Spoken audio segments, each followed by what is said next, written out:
Roleplay Retcon does not own any parts of the movies we retcon, nor are we associated in any way with the artists who make them.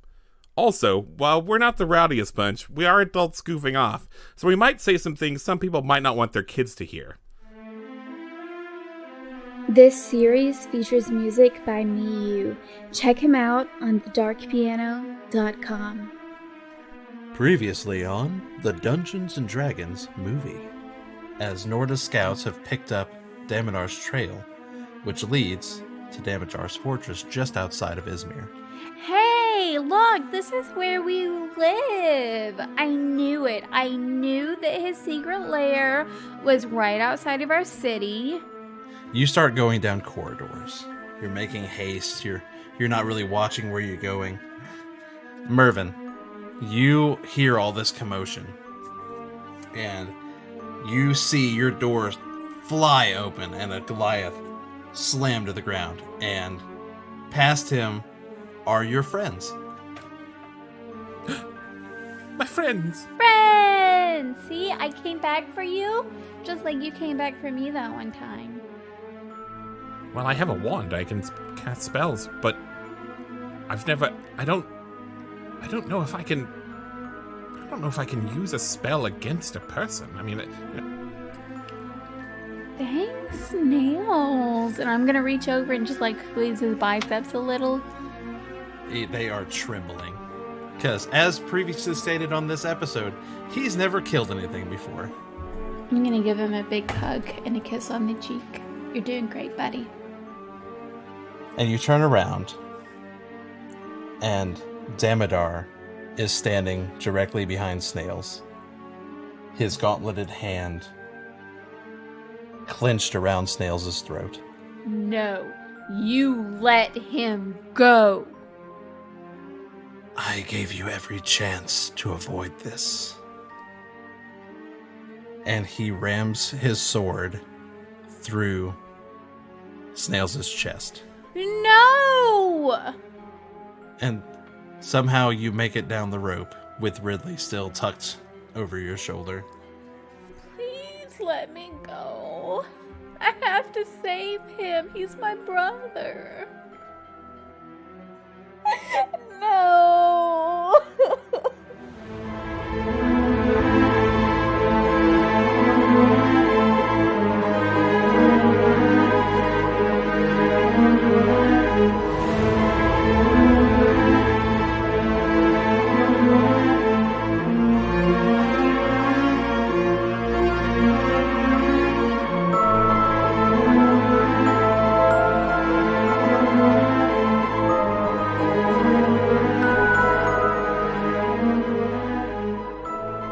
We rejoin our heroes as Norda leads them into the woodland realm of the elves.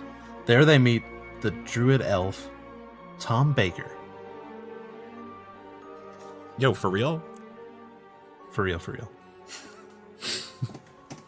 Your name is Tom Baker? Yes, my friends, welcome to our woodland realm. Tom Bombadil, you sound like that guy with the wonky eye who's in Star Wars. I don't know if you've seen it. I have not seen a Star Wars, no. It's pretty great. You sound like that guy. Thank you. You're welcome. It sounds like you've been through some shit. My best friend and my brother just died, so... I'm so sorry, child. Thank you. You're beautiful and perfect. Thank and you. I love you. I love me too. Do you love me? I do. I've just met you and I do. Thank you. I just met you and I love you. I'm sorry, we're here in your woods. Can you tell us? Be wise and stuff. First, you need rest. Clearly you've all been through an ordeal. I will see that my followers get you that rest you need.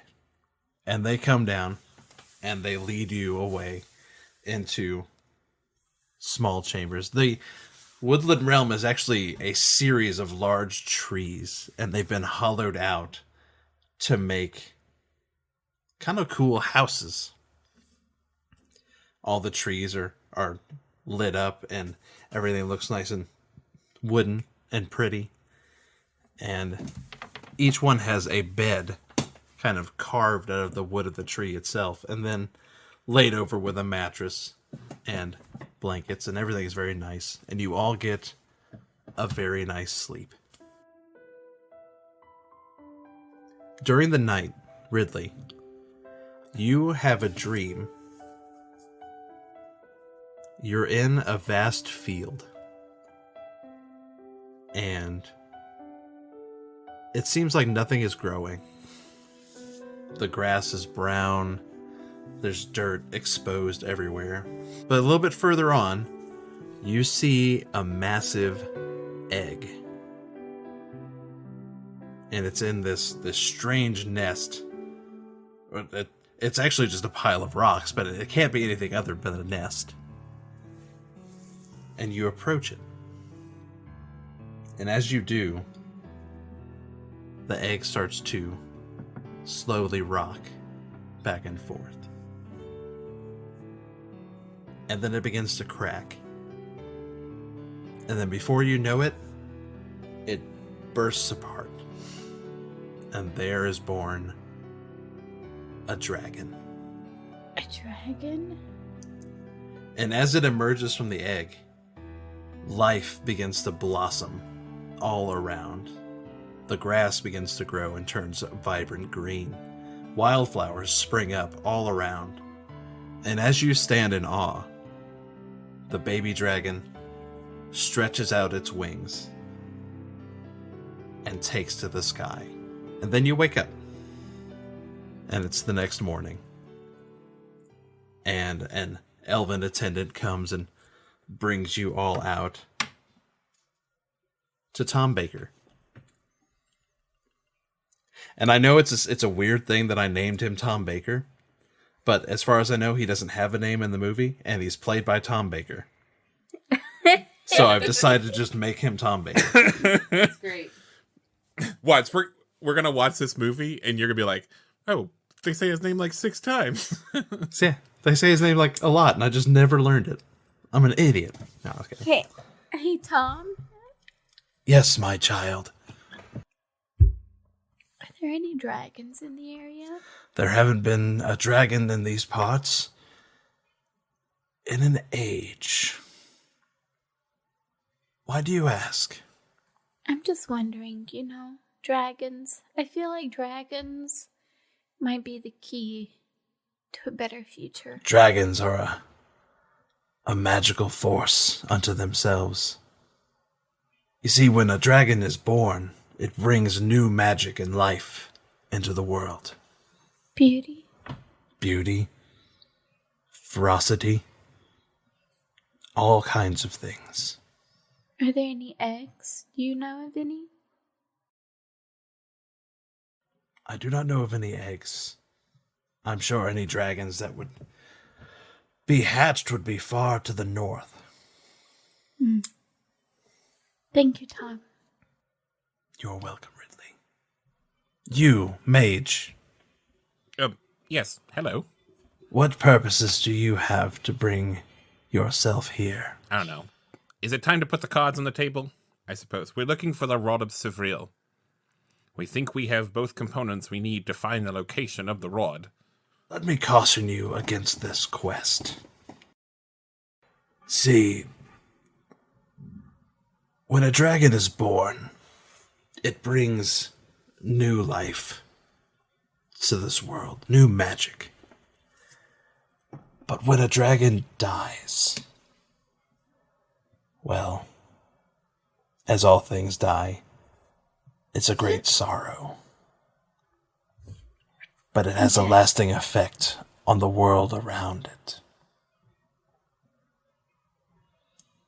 This rod you seek is man-made, and it goes against the very nature of magic. I would caution you against it. Well, unfortunately, we've received a prophecy that we will all be cursed for the rest of our lives if we don't find it. That is a pickle. I like pickles. You know who really liked pickles? Who likes pickles? My best friend Snails liked pickles. Snails sounded like an amazing person. He was. Ridley, I'm very sorry for your loss. Thank you. But you must know that Snails is looking down on you now. Is he? And he's proud of everything that you are and will become. I'm proud of him. I'm proud of everything that he did. He was the best. He was better than me. And he should be here. And he is here. He's here in you, Ridley. And in all of you. You will be safe in our borders for a time. But if you truly are cursed to fulfill this quest of yours, you will have to venture out.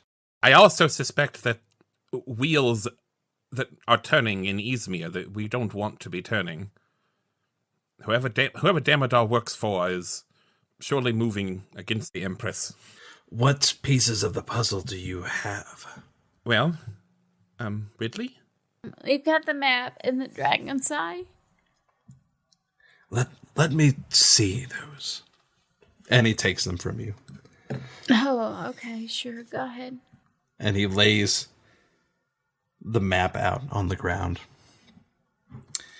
And then he holds the dragon's eye up to the light. And as he does, a red beam shoots out from the dragon's eye and traces a line across the map. It seems to have pinpointed your exact location on the map in the Woodland realm and traces a line all the way to a cave marked about 20 miles to the south. It's not far. On horseback, certainly not. Yeah, I'm sure Nora will let us use her horses. Nora will help you on this quest, as her duty instructs her to. But it will be a perilous journey. And I can't have you going in good faith without giving you a little something to aid you along your way. And he snaps his fingers. And from in the woods come out 3 elves, each carrying a different bundle. And the first elf walks up to you, Elwin, and they open their bundle, and inside are 2 very intricate-looking bracers.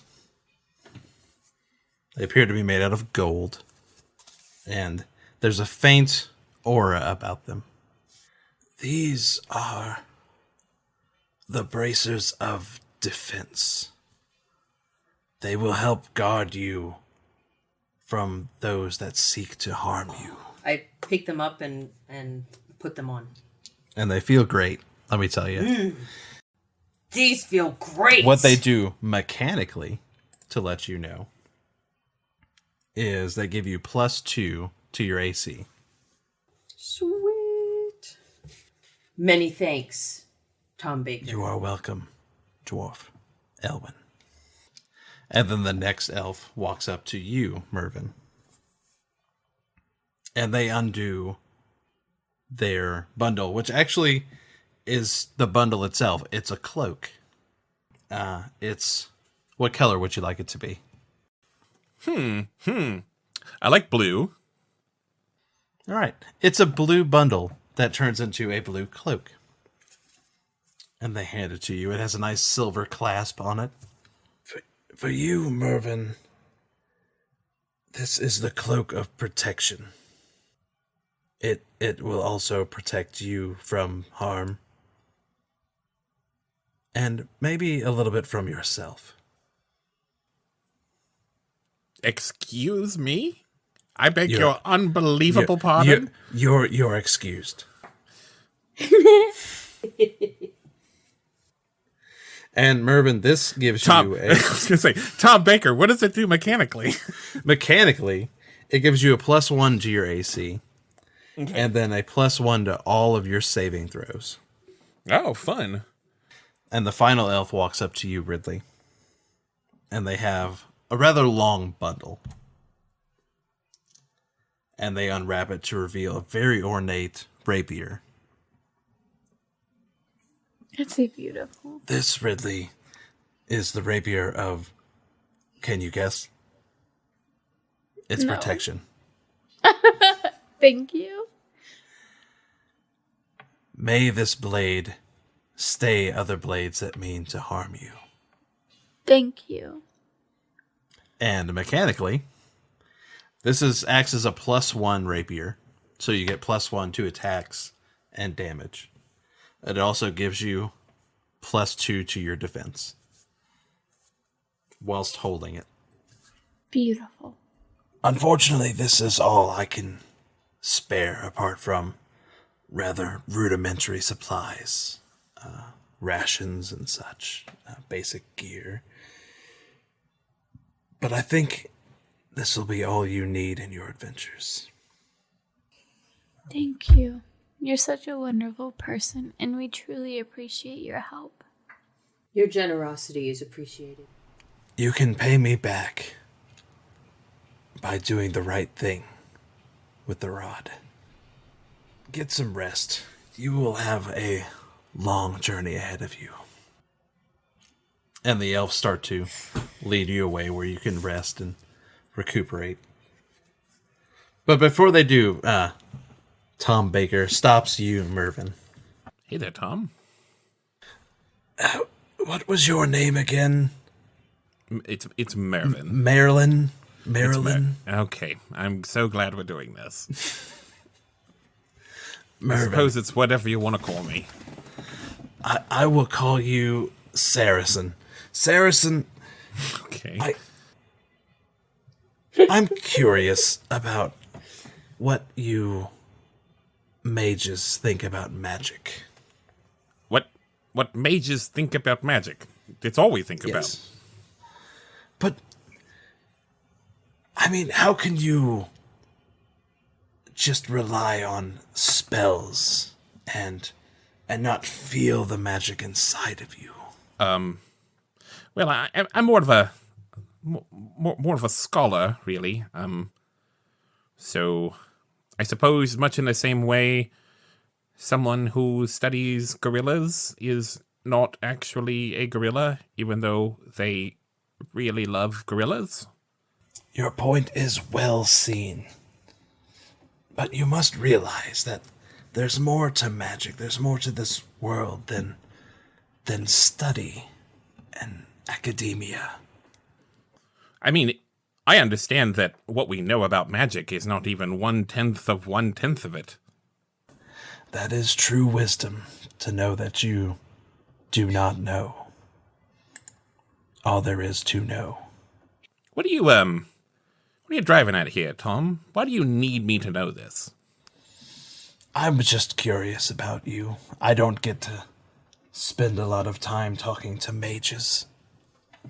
Yes, unfortunately, it seems they like to hold themselves up in their walls and know nothing about the outside world. I used to be one of them. I think I'm glad I'm not anymore. I was very upset about it at first, but when you're outside of something, you can see the cracks better. While that has value, I would be saddened if you didn't go back one day and try to change things. You know, Tom, I used to think that. I used to think that I could change things, that the system was just broken and that it could be fixed to help everyone. But now that I've been outside of it for a long time, I don't think that's possible. I think it has to be burned down and planted anew.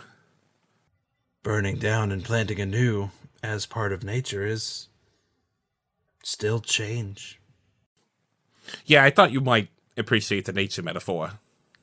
I do like nature. I'm a pretty druid boy. Can I ask you, were you raised by, like, humans or something? Because, like, I have met other elves, and they have, like, elf names, and you don't really have an elf name. Is this, like... It's like not an elf name. It's a druid name. Oh, that makes sense. Okay. Yeah. You get used to it. Don't be disrespecting Oh, no, I've actually met other druids, and now I remember I knew one named Sally Field. Ride. Sally Field. So, yes, that actually does make sense. Just something to think about, maybe. And he turns to go.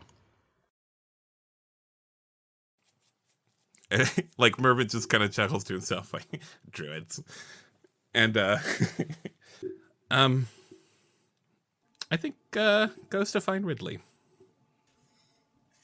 Okay. Ridley, where are you hanging out at? Are you, I think I am weeping in my bedroom.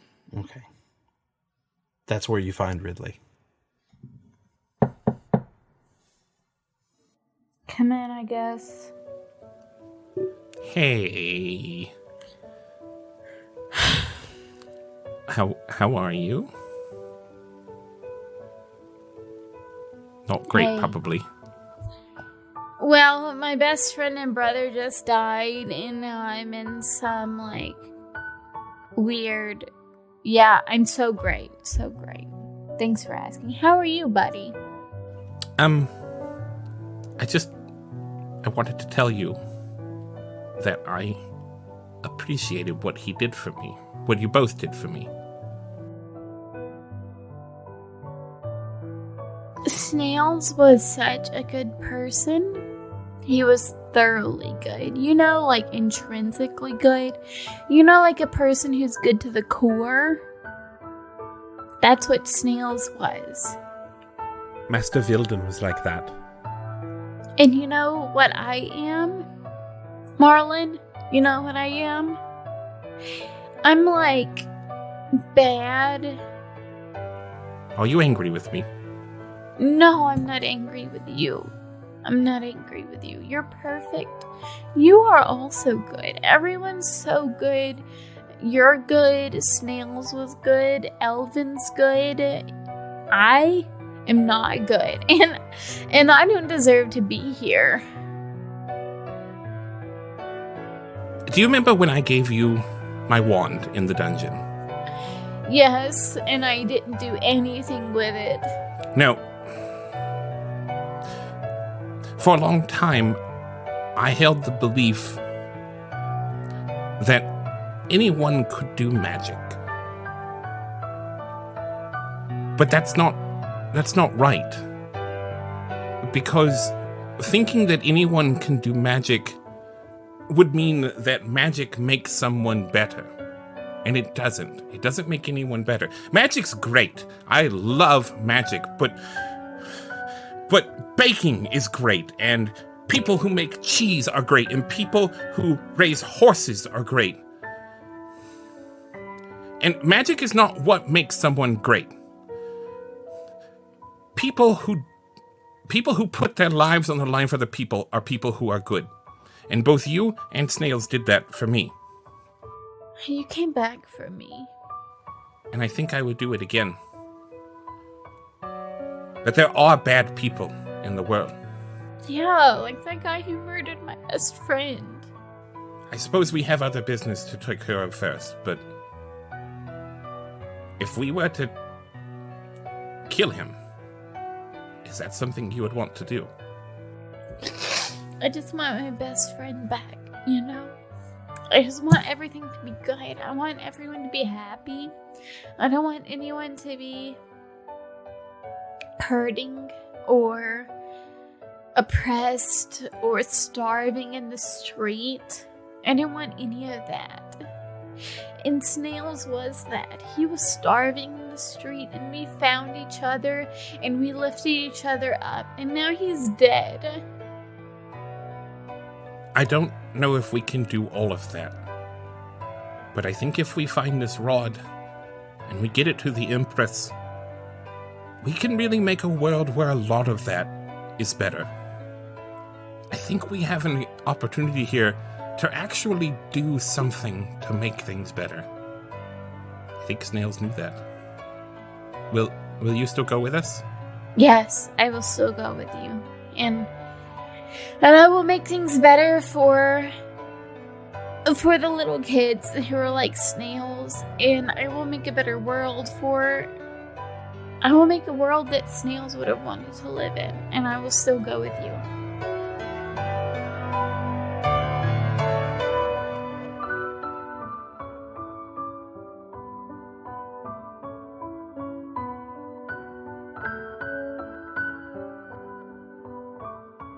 Hey, it's Ben. Ugh, not this guy again. Yeah, this guy again. It's just happened that way. We haven't recorded much recently because we're taking a little break because we actually finished this series, and the next episode is the finale. So that's pretty exciting. I started this recording without my script in front of me. Here we go. Now I've got it up. Great. Thank you to Miyu for partnering with us on this series. He's been our musical guest. He has done pretty much like 99% of the music that you've heard. I forgot that we did some of the tracks in like the early episodes with the like fun medieval Hildegard von Blingen songs. But otherwise, he's done everything. Just a master of the piano. I love listening to his music. You can find out all about him and his music at thedarkpiano.com. He's also on Spotify and SoundCloud, a couple other places. Please check him out. Please support him. I know I downloaded all his albums from Bandcamp for this. So, please support him. Thank you to all the people who have been talking about us or to us on social media, like Ian Fisher, our best friend Franz, who is going by Pickle Pants Has Chosen Violence on Twitter, Iced Peppermint Mocha, Black Lives Matter Roll the Roll, and Rob Vincent. We got a Patreon. If you want to support us, we try to get you guys a couple of things every month. We do some bloopers, deleted scenes, and we also do a thing called Randos, which is special things that we record just for our patrons. The last one we did was A Christmas Carol, completely improv from memory, and ended up being one of the most fun things I've ever recorded in my lifetime. I love doing it, and it's pretty funny, if I do say so myself. I want to talk about Nerdsmith. Nerdsmith is a network of podcasts and streams, most of which are TTRPG related. We're a friend of the network, and Kim, our guest for this series, is also part of that network, and we love Kim. Man, we love Kim. Hasn't Kim been so great? We already like miss having her, and we can't wait to have her back for Rehash, which is what happens after the finale. And on Rehash, we talk about it's a special. Let me start over on Roleplay Rehash.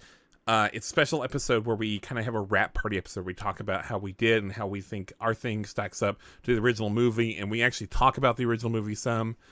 And we also will read and discuss submissions from our audience about how they would fix the movie or just their thoughts on the movie. And if you want to do that, hit me up on Twitter. If you wanted to wait until after the finale, I'd understand that. And at that time, we'll also put out a call on Facebook and Instagram. But still, hit us up on Twitter if if you know how you'd fix it like right now, tell me about it, okay? At Roleplay Retcon. The next episode will be the finale. So buckle up. By the way, it's wild. It's just like non-stop action, really. And then we'll do Rehash after that. Then after Rehash, we'll do a thing we call Writer's Room. We do a one-off episode with a special guest where we'll just watch a movie and spend an episode talking about how we would remake it without actually going through all the 3-month-long steps. So lots of fun stuff coming up. Stay tuned for our next series too, which we haven't announced yet. It's a secret. We usually announce them on the Writer's Room episodes, so stay tuned. Is that? Yeah, I guess you don't tune to things anymore, though, do you? Like, you haven't tuned to things in decades. But stay subscribed or liked or keep your headphones plugged in. That'll work. All right. See you guys next time.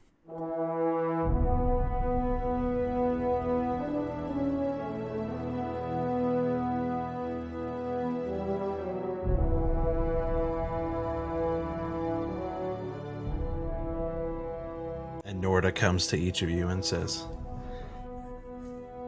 "We should probably start getting ready to go. We know our path. We know our objective.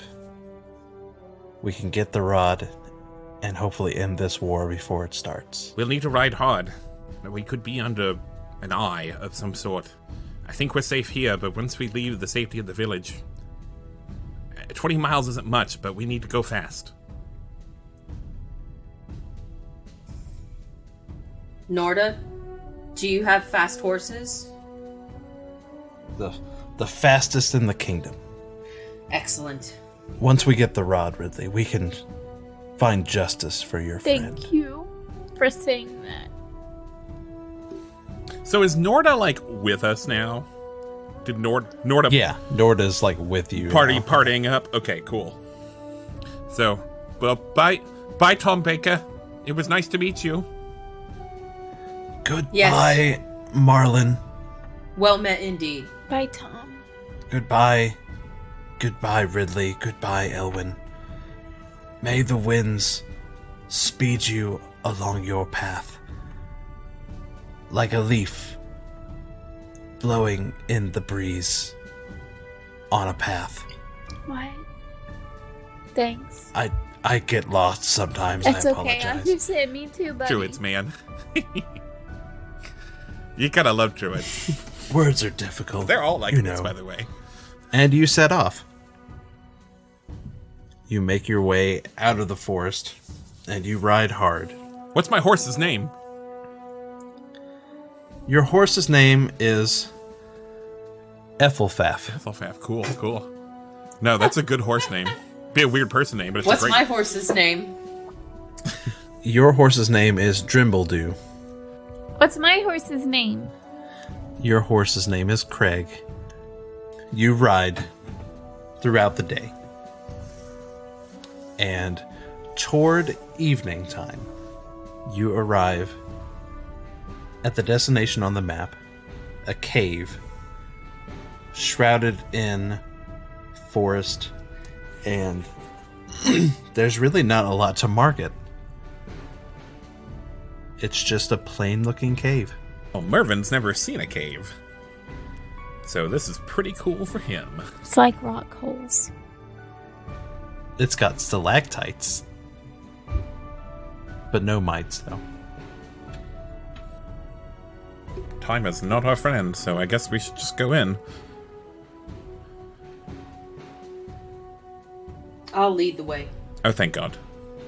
All of you can see pretty well, except for Mervin. Mervin, it's dark in here. It sucks. Can you guys see anything? No. Yes, of course. I mean, yes. Yeah, they all have low light vision. This sucks. Or dark vision in this version. They all have Yeah, dark we vision. do. Can I use prestidigitation to just, like, make a sparkler? I mean, you can, but you'd have to, like, keep doing it. Do you not have, like, a light spell? Yeah. I will allow you to have a light spell if you'd like. I do it. I make a little orb of light that sort of hovers around me. And you can see into the cave. And as you pass through the mouth of the cave, you all feel something. Is it good? Is it a good feeling? It's like you're passing through a field of static. So not a good feeling. It's not a bad feeling. But it definitely is a feeling that you feel. And it almost pushes against you. A field of force. A forceful Something- field. But then something kind of rings. And Who's holding the dragon's eye? It's me. You feel it kind of push back against this field. Like, And you all pass through. we did it. Good job, guys. You did it. Whew. We're in. Let's move on. And you start going down the corridor. And it looks just like a regular cave. But then it starts to slope downhill. And as you go through, the cave starts to change. The stone walls that are bare start to form themselves. The stone walls start to become carved. And it looks as if they are carved into bricks, as in you might find in a dungeon or a castle. I'm going to look around to see if anything looks dangerous. Sure, roll me an investigation. Ooh, 20. On the die. Plus, So you're saying okay. you rolled a nat 20. yes. Hit that buzzer! You don't see anything dangerous. Excellent. What you do see is a glint off of Mervin's, kind of reflected from Mervin's orb of light further down into the chamber. Ooh, there's something shiny down there. And as you draw near, you see a massive metal door set into the stone wall. And on it is a large red dragon. And it is massive. It holds up one clawed arm, and the other holds an egg.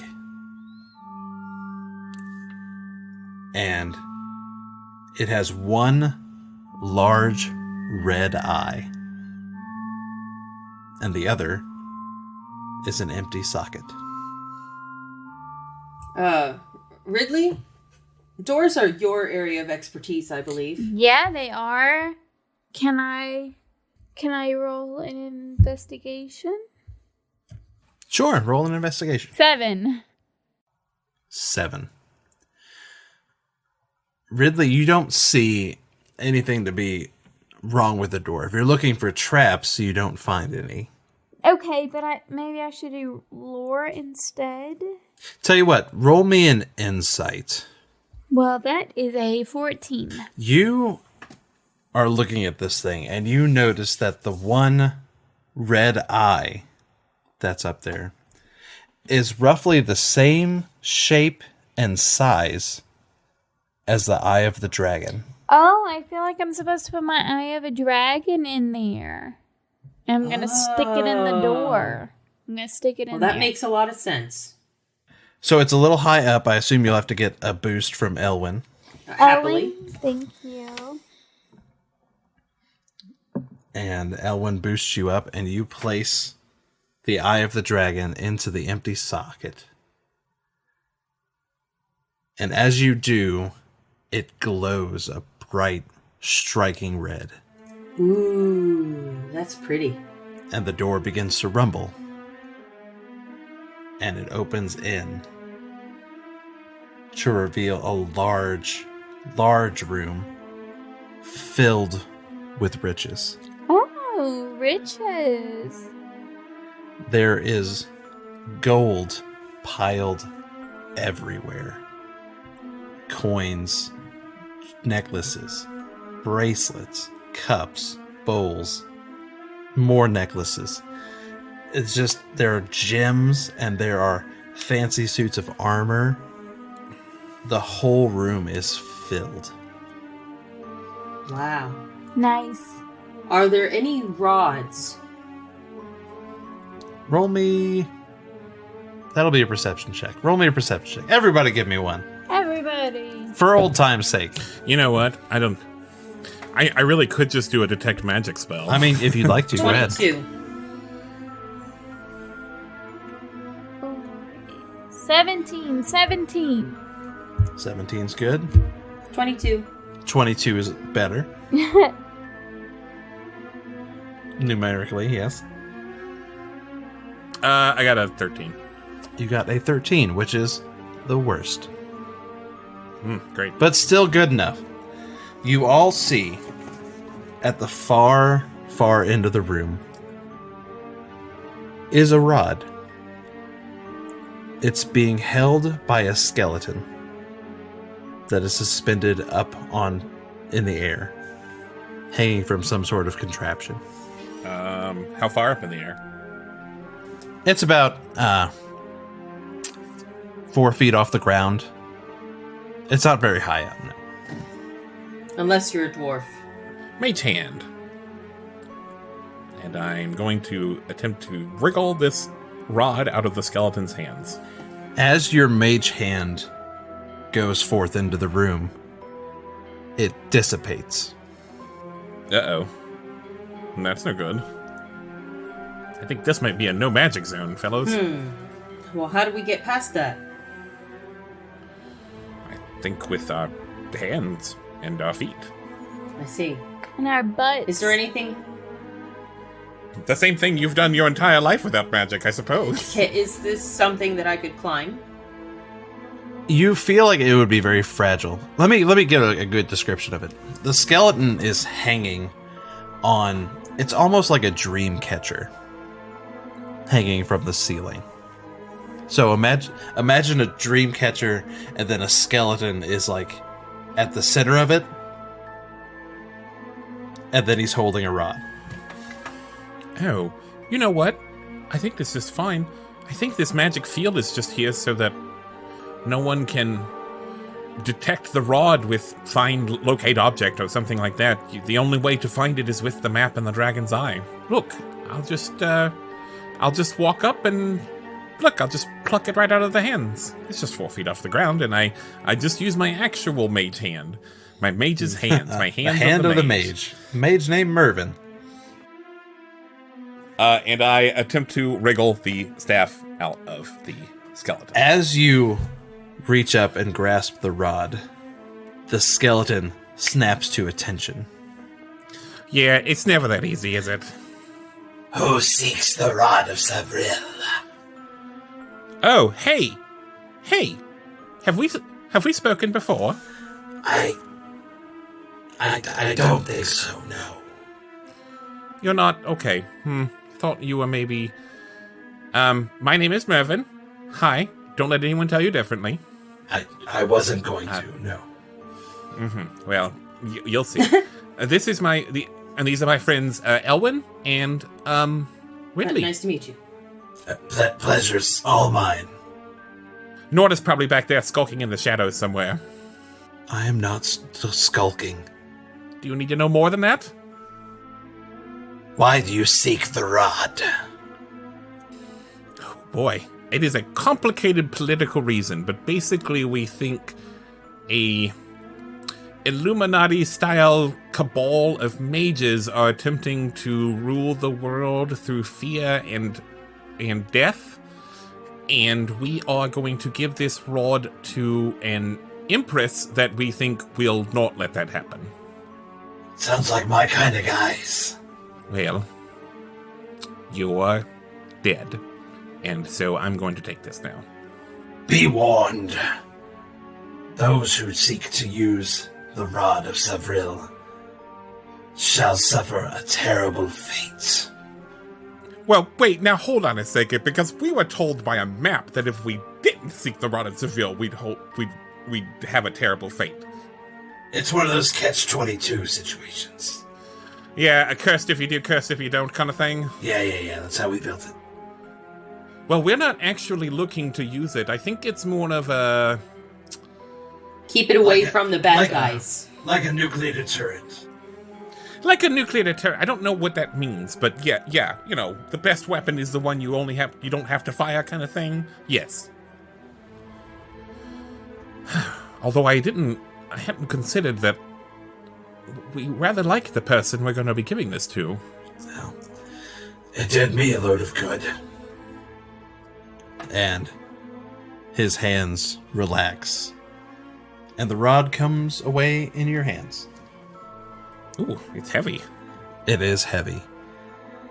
As you raise it up, the light trickles into it, and you get a good look at it. It's lengthy. It's probably about 2 feet long. It's red with black spines. The handle looks like bone. And then the top of the rod hooks around a single orb suspended between it. And the orb is blood red. And it shines. And Mervin, make me a wisdom saving throw. Wouldn't be a magical item without one of these in there. Okay, what do I got here? So I got +1, thanks to my cloak. It wasn't a great roll, though. I got a 5 total. And you used your inspiration earlier, didn't you? I sure did, Yeah. Alex. Mervin, you feel this power cascade through you. Through this rod, nations would bend to your will. Dynasties would be crushed under your heels. You could control the world atop the backs of red dragons. I really think maybe, it really wouldn't be a very good thing to just force this on the Empress. She's so young. I've done a lot of growing. I've been pretty wise. I think I'd be a good emperor. Mervin? And then you turn, Mervin, and you see a mural in front of you. A mural of a city in flames. On one side is what looks like a wizard. He's holding aloft a golden rod, and he's pointing it out. While on the other side is another person, another wizard, dressed eerily similar to the skeleton you just pulled the rod out of the hands, and it's holding a rod very similar to yours. He's also pointing toward the center of the city mural. And above it are dragons tearing each other to pieces as they burn everything around them.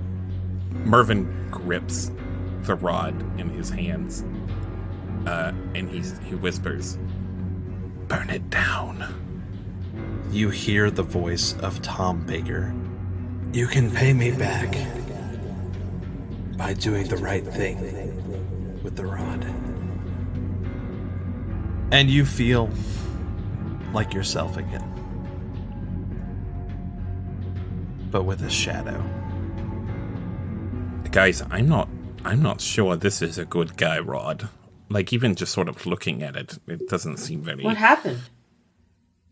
Nothing really. Nothing really? Just remembering something Tom said. Can I hold it? No, I think I should. I think I'm the best with magical objects here. I've dedicated my whole life to them. I think this is what I'm supposed to do here in this quest is hold on to this rod. Well, I don't want to keep it. I just wanted to hold it for a second. I don't think that's a good idea. Why not? It's very powerful. Even just holding it can be a difficult thing to do. Well, I'm no mage. I can't use it. Norda comes in and says, "We've got the rod. We should get out of here. We have to make haste back to the Empress." My thoughts exactly. Let's go. And you make your way back to the mouth of the cave. And as you emerge, you come into view of Damodar and 20 Crimson Brigade guards.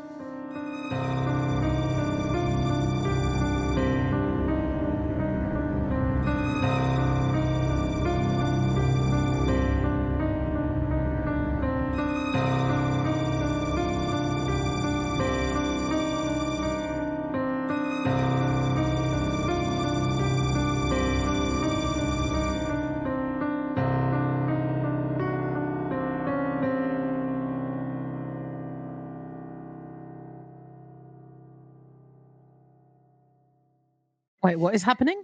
We're going to record a promo We're right about now. to record an advert. We're going to record an Okay. advert.